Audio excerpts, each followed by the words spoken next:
Well, by all accounts, we've reached the final phase, perhaps, of the Mueller investigation. His special counsel team has apparently notified President Trump's lawyers that they are now tying up some final loose ends, and they're no longer objecting to the Senate moving forward with getting testimony from witnesses who have already testified in the Mueller investigation, which suggests that Bob Mueller and his team are done with him. All this at a time when some more filings are expected in the case with Michael Flynn. Right. Flynn, who was Trump's former national security advisor, could face up to 6 months in prison. Correspondent Linda Lopez has the latest. Sentencing day for Michael Flynn is set for December 18th, more than a year after he pleaded guilty to lying to the FBI. He's been cooperating with special counsel Robert Mueller's investigation ever since. And today is the deadline for Mueller's team to submit a memo to the judge recommending sentencing for Flynn.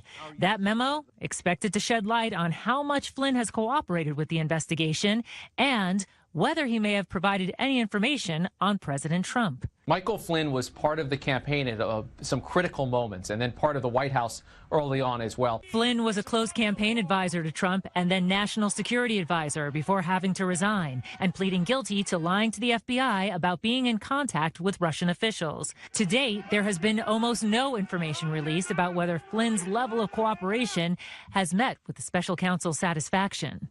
Mueller has put things out in legal filings before. There's a lot of interest in what Mueller is up to because he hasn't provided that many public updates around his investigation.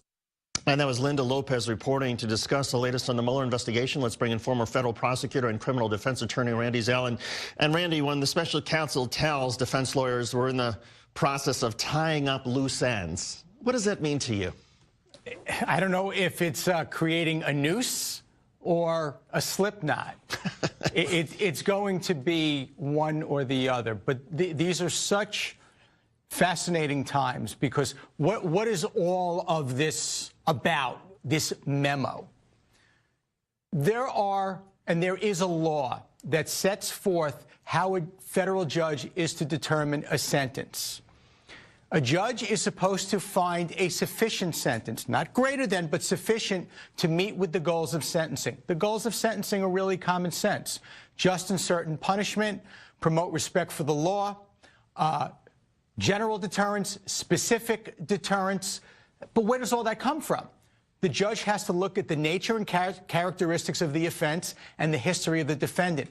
That's why these sentencing memos are so important. The defense files a sentencing memo. We've heard much about Michael Cohen's. Why I shouldn't go to jail. Then you have the government submission. The government submission here, we're all waiting with bated breath because the government sentencing memorandum will lay out for the judge General Flynn's cooperation. General Flynn is expecting the government to file a motion to the judge. We call it a 5K motion in what I do for a living. But what is that?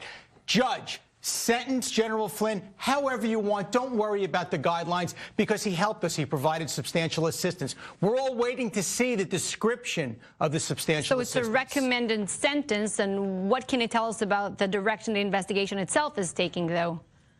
It's less about the recommended sentence because the special prosecutor will recommend a sentence. It's more about, Judge, this is what General Flynn did for us, so it will lay out his cooperation and why this case has been adjourned for so long and why it's taken a year to get him sentenced. And who knows if the special prosecutor's office wants to have a little bit of fun. And I don't mean to sound flippant, but since they're making us wait until the nighttime to reveal this, who knows what grenades are going to be lobbed, perhaps towards 1600 Pennsylvania Avenue. Given that the sentencing of Flynn is moving forward and there's a sentencing of Michael Cohen that is moving forward, doesn't that suggest Robert Mueller is done? Because normally prosecutors would not have a sentencing until after the cooperation was complete. And it's usually completed when somebody is done testifying to a grand jury or done testifying in a trial. It's actually longer than that. Typically, a defendant who is cooperating is not sentenced until everybody else has been sentenced. Because the last thing you want to have happen is one of your defendants that you've now gotten because of a cooperator say, you know what, I'm going to trial, and your star cooperator has already been sentenced. And he's like, listen, I'm done with you people. I'm already, that's it, goodbye. That's why you always wait. So it is a little surprising that defendants are going to be sentenced before their cooperation is complete, which may be nothing more than the special prosecutor's way of saying, I got what I need. Well, Michael Cohen is really cooperating with the investigation, it seems so, and his legal team is asking for no prison time. What do you think are the chances?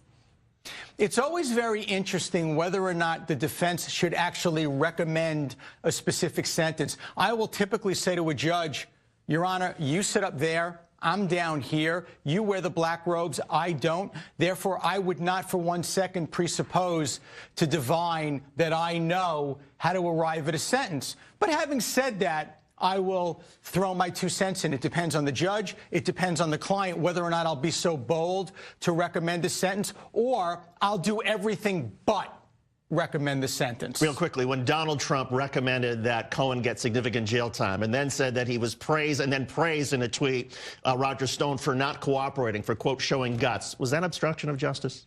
I got to tell you, I have never heard of anybody doing it before. I hope nobody does it since. And man, the things that we see now, these are times like none of us have ever seen. Randy Zellin, former federal prosecutor, criminal defense attorney. Randy, thank you for coming in. We appreciate it. Just weeks before the holidays, some residents in the middle part of the United States are trying to recover from a storm that spawned dozens of tornadoes in 4 states. A lot of people were injured. More than 500 homes were damaged. Another 34 were completely destroyed. Correspondent Alex Perez reports. To that rare December tornado outbreak tearing through the heartland. Look at those vortices. More than 24 twisters reported over the weekend, including an EF3, winds 155 miles an hour, striking Taylorville, Illinois. On the ground for more than 11 miles and up to a half-mile wide. I was scared. It was horrifying. The National Weather Service warning residents 41 minutes before it struck. More than 20 injured, but luckily no one killed. That advance warning likely saving countless lives. You pull up here and it looks like a war zone. I mean, you got everything you've known your whole life. In southwestern Missouri, one person was killed after an EF1 tornado with winds up to 105 miles per hour struck this Aurora motel. Crazy. And now to a freak accident in Florida that was all caught on camera. A warning, some viewers may find this video disturbing. The highway patrol trooper was stopped on the side of the road. He was investigating another crash when a second crash caused another driver to lose control. Wow, you can see that the officer pushing the other man out of danger when he got knocked into the air. Miraculously, the trooper involved is said to be in good condition, recovering in the hospital. There are no indications yet as to whether the driver will face any charges. Scary. Yeah, wow. Well, the state police in Arkansas, they are still investigating what caused a bus to crash that was carrying a load of children. 1 child was killed and more than 40 people were injured. 4 children are listed in stable condition and expected to fully recover. Correspondent Marcus Moore has the story. A battered and twisted charter bus resting on its side along this Arkansas highway. A buster. It is a key piece of evidence as investigators try to figure out what went wrong in this horrific crash that injured more than 40 children and their chaperones and killed a 3rd grader, 9-year-old Cameron Johnson. Confirm there's 3 critical.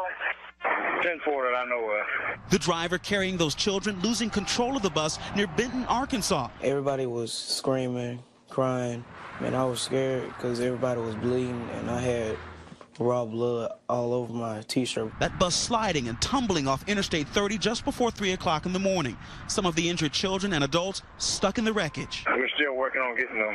Some of the ones that's crapped out. The injured flooding an area hospital for treatment. Lots of lacerations, lots of broken bones. The bus was carrying members of Tennessee's Orange Mound youth football team that had just played a championship game this weekend in Dallas. The team was headed home to Memphis when the tragic crash happened. It's an eye-opener.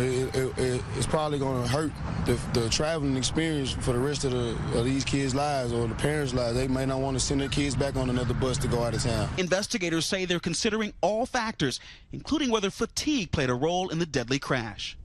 I want to take you now to the Capitol Rotunda where the Bush family is there paying their respects to some of the mourners who have gathered. It's not uncommon for the family of the person who's lying in state to show up and say thank you to members of the public, and that is what